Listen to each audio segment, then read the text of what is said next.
हाँ, तो देखो बेटा, पहले हम एक बार वो पढ़ लेते हैं इसका। ठीक है ना, कि क्वांटिटीज देखने से पहले क्वालिटेटिव एनालिसिस देख लेते हैं, जिससे हम क्वांटिटीज को भी थोड़ा ढंग से समझ पाए। ठीक है ना, और क्वांटिफिकेशन के लिए उस इफेक्ट के फिर हमको जाना ही पड़ेगा, नई फिजिकल क्वांटिटीज को समझना ही पड़ेगा।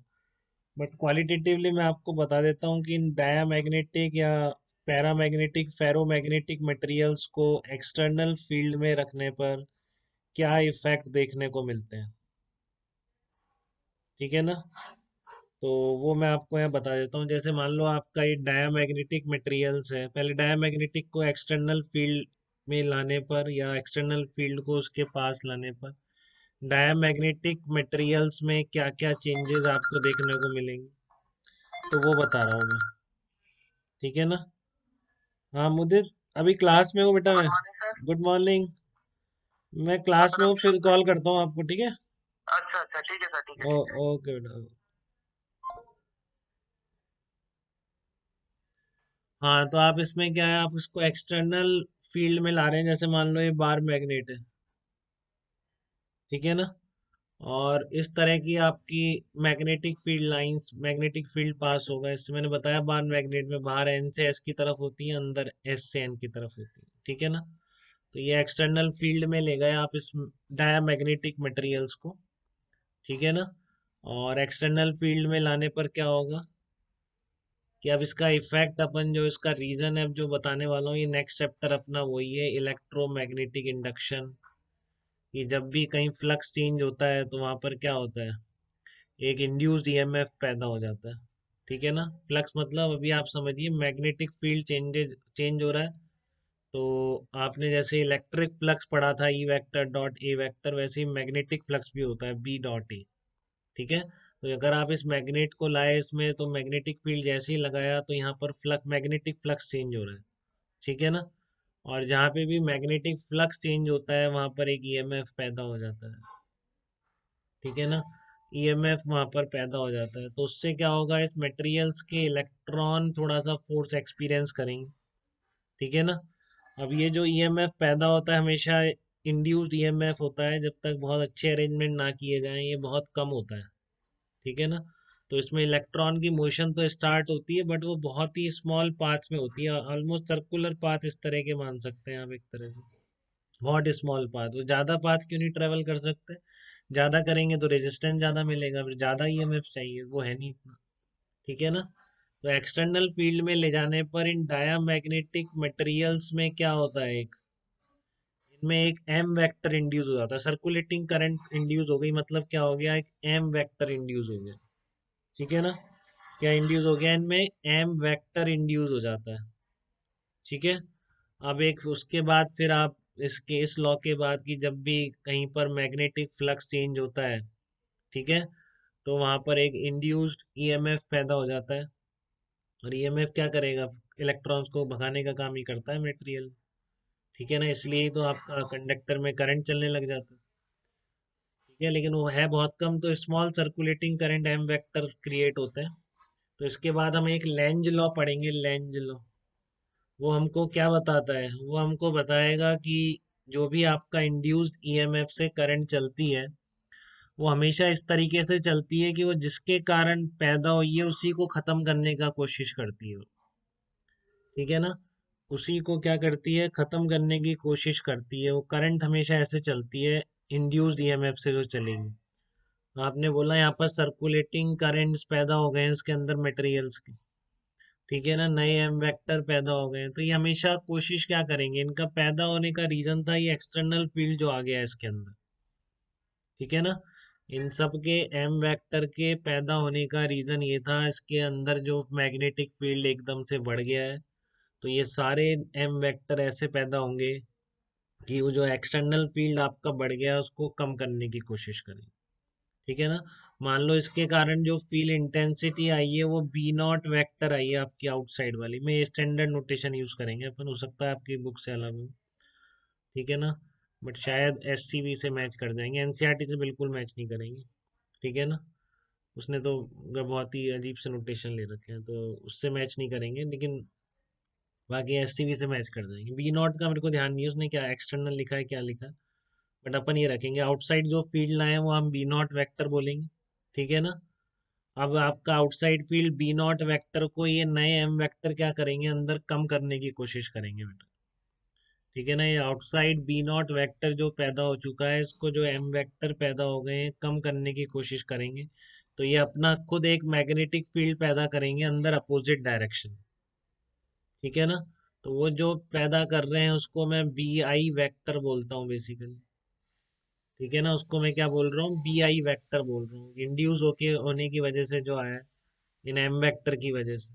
तो ये फील्ड इस फील्ड के अपोजिट डायरेक्शन में होगा, क्योंकि इनका पर्पज ही एम वेक्टर के पैदा होने का जो रीजन था कि उस बी नॉट वेक्टर को कम करने की कोशिश करें हम। ठीक है ना। तो इस वजह से आपका जो अंदर फील्ड होगा, ठीक है ना, net field inside the material, क्या बोल रहा हूँ मैं, नेट फील्ड इनसाइड मटेरियल हमारा देखना था ना कि क्या होता है इस तरह के, आप यही तो चाह रहे थे आप कि हम डायामैग्नेटिक को अगर एक्सटर्नल फील्ड में ले जाएं, डायामैग्नेटिक मटेरियल्स को, तो क्या चेंजेस आते हैं उसके अंदर, फील्ड बढ़ जाता है कम हो जाता है अनचेंज रहता है। तो हमको फेराडेज लॉ और उसके लेंज लॉ से ये आंसर मिलता है कि नेट फील्ड इनसाइड मटेरियल। अब पहले आंसर नहीं आया बेटा, पहले ऑब्जर्वेशन आई कि अंदर फील्ड कम हो जाता है, फिर उसका आंसर बनाया गया, ये समझिए आप। ठीक है ना।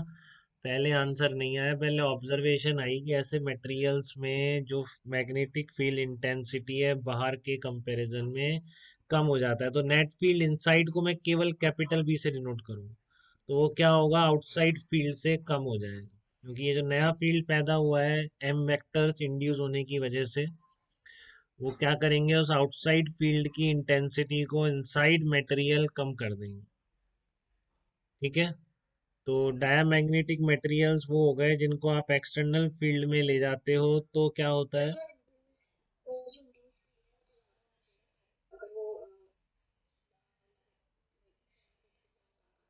ये कैसे कह सकते हो आप, एक पहले यहाँ पर बी नॉट वेक्टर था, अपोजिट अंदर पैदा हो गया तो अंदर फील्ड कम हो जाएगा ना, बट ये इससे ज्यादा कभी भी नहीं होगा। ठीक है ना। ये बेटा अपोज दो वेक्टर अपोजिट ऐड करोगे तो कम हो जाएगा ना ओरिजिनल वेक्टर। बताइए। पहले ये वेक्टर था, आपने एक छोटा वेक्टर इसमें लगा दिया तो ओवरऑल वेक्टर कम हो गया कि नहीं। क्लियर है आपको। तो उसके लिए बी आई वेक्टर का बड़ा होना जरूरी नहीं, ये हो ही नहीं सकता बड़ा, ये बहुत ज्यादा स्मॉल, बहुत ही कम होता है। ठीक है ना। क्लियर है।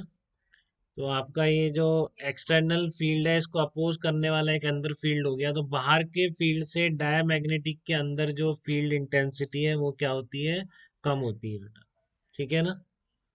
तो आपको इसमें समझ में आ गया, फेराडेज लॉ और लेंज लॉ का यूज करके हम समझ गए कि डायामैग्नेटिक में, अब ध्यान रखेंगे इस चीज को, कि डायामैग्नेटिक में जो फील्ड इंटेंसिटी है बाहर से वो कम हो जाती है। ठीक है ना। और अब आप इसमें लिया है दूसरा मटेरियल, ये कौन सा है आपका, पैरामैग्नेटिक या फेरोमैग्नेटिक। ठीक है ना। अब क्या बात कर रहे हैं आप, पैरामैग्नेटिक और फेरोमैग्नेटिक है। पैरामैग्नेटिक और फेरोमैग्नेटिक, इसमें क्या है, इसमें आपको पता है कि ऑलरेडी एम वेक्टर है इसमें। ठीक है ना। और आप अब एक्सटर्नल फील्ड में इनको लाओगे तो क्या हो जाएगा, सब पे एम वेक्टर्स पे टॉर्क नहीं लगेगा क्या, बताइए। आपके एम वेक्टर पे सब पे टॉर्क लगेगा कि नहीं लगेगा। सारे एम वेक्टर्स जो होते हैं उन सब पे टॉर्क लगेगा, और वो कब तक लगता रहेगा, जब तक कि वो सारे बी वेक्टर के अलोंग अलाइन नहीं हो जाते। ये डिफरेंट सिचुएशन है ना, उसमें तो एम वेक्टर्स थे ही नहीं, इंडिविजुअल एटम का मैग्नेटिक मोमेंट जीरो था आपका डायमैग्नेटिक मटेरियल। ठीक है ना। वहां पे तो आपके पास एम वेक्टर्स थे ही नहीं। बट यहाँ पैरामैग्नेटिक या फेरोमैग्नेटिक को अगर आप एक्सटर्नल फील्ड में लाने की कोशिश करेंगे, ठीक है ना, पैरामैग्नेटिक या फेरोमैग्नेटिक को एक्सटर्नल फील्ड में लाने की कोशिश करेंगे तो उनके एम वेक्टर सारे बी वेक्टर की डायरेक्शन में अलाइन हो जाएंगे। समझ रहे हो उस चीज को बेटा। तो ये एम वेक्टर्स की डायरेक्शन इसी बी वेक्टर के अलोंग होगी। समझ रहे हो उस चीज को बिल्कुल। ये सारे एम वेक्टर्स बी वेक्टर की डायरेक्शन में अलाइन होंगे, तो इसलिए एम वेक्टर जो फील्ड पैदा करेंगे वो भी बी वेक्टर के अलोंग ही करेंगे। ठीक है ना, वो भी बी वेक्टर के अलोंग ही करेंगे। तो आपका जो बी इनसाइड है, इनसाइड मैग्नेटिक फील्ड, वो क्या होगा, आउटसाइड मैग्नेटिक फील्ड से उसकी वैल्यू ज्यादा हो जाएगी बेटा। ठीक है ना। तो इनमें और उसमें क्या हो डिफरेंस, बहुत बेसिक डिफरेंस एक और मिल गया डायामैग्नेटिक और पैरामैग्नेटिक या फेरोमैग्नेटिक के बीच में। कि आपका डायमैग्नेटिक में क्या होता है, ये अंदर जो फील्ड होता है वो कम हो जाता है, एक्सटर्नल फील्ड में ले जाओगे तो जो अंदर फील्ड होगा वो बाहर के फील्ड से कम हो जाएगा। ठीक है ना। बट पैरामैग्नेटिक या फेरोमैग्नेटिक मटेरियल्स के अंदर जो फील्ड इंटेंसिटी होगी वो बाहर के फील्ड से ज़्यादा होगी। ठीक है ना। Inside field intensity will be greater than outside field intensity. तो वो मटेरियल्स क्या कहलाएंगे, पैरामैग्नेटिक या फेरोमैग्नेटिक कहलाएंगे। ठीक है ना। अब एक बात और आती है। ठीक है, अच्छा एक चीज और है कि अब आपका ये जितने ज्यादा अलाइनमेंट है, ठीक है ना, तो फेरोमैग्नेटिक में ये मटेरियल में अलाइनमेंट काफी ज्यादा है तो उसमें ये फील्ड इंटेंसिटी काफी ज्यादा बढ़ जाती है। और पैरामैग्नेटिक में अलाइनमेंट बहुत कम है। अब वो जिस भी रीजन से होता हो, जो भी इनमें प्रॉपर्टीज है अंदर मटेरियल की, उनमें इतने ज्यादा एम वेक्टर्स नहीं होते हैं। ठीक है ना। पैरामैग्नेटिक में तो अंदर फील्ड बढ़ता है बट कम बढ़ता है, और फेरोमैग्नेटिक में ये फील्ड अंदर बहुत ज्यादा बढ़ जाता है। ठीक है ना। तो ये डिफरेंस है इन तीनों में, डायमैग्नेटिक, पैरामैग्नेटिक और फेरोमैग्नेटिक। अब एक इम्पॉर्टेंट चीज और आती है, क्या ये वाला इफेक्ट यहाँ पे नहीं होगा कि, इसमें क्या दिक्कत है, जैसा इफेक्ट यहाँ हो रहा था डायमैग्नेटिज्म में। ठीक है ना, डायमैग्नेटिक में कि एक इंड्यूस्ड ईएमएफ पैदा हो रहा था, तो ये तो हर जगह होना चाहिए ना, यहाँ भी मटेरियल है, यहाँ भी इलेक्ट्रॉन्स है, तो यहाँ कौन रोकेगा, यहाँ भी कोई नहीं रोकेगा उसको। ठीक है। तो आप ये ध्यान रखिए कि डायमैग्नेटिज्म हर मटेरियल की प्रॉपर्टी है। ऐसा कोई मटेरियल नहीं है जिसमें डायमैग्नेटिज्म ना हो। ठीक है, diamagnetism is property of every material. ठीक है ना, क्योंकि इसमें तो कुछ है ही नहीं ना बेटा, ये तो सीधा है कि अगर आप फ्लक्स चेंज कर रहे हो तो आपका क्या होगा, इंड्यूस ईएमएफ पैदा होगा, तो इसमें भी होगा, यहाँ पे बिल्कुल ऐसे सर्कुलेटिंग करंट्स होंगे और अपोजिट डायरेक्शन में एक फील्ड पैदा करने की कोशिश करेंगे इस एक्सटर्नल फील्ड को अपोज करने के लिए। ठीक है ना। बट क्या होगा, ये अलाइनमेंट की वजह से जो इफेक्ट है वो इतना ज्यादा है कि जो बहुत ही स्मॉल इफेक्ट डायामैग्नेटिज्म है उसको कंपेंसेट कर देगा। ठीक है ना। तो ये जो नेट फील्ड बढ़ा है अंदर, वो इस वाले फील्ड के कंपैरिजन में काफी ज्यादा है।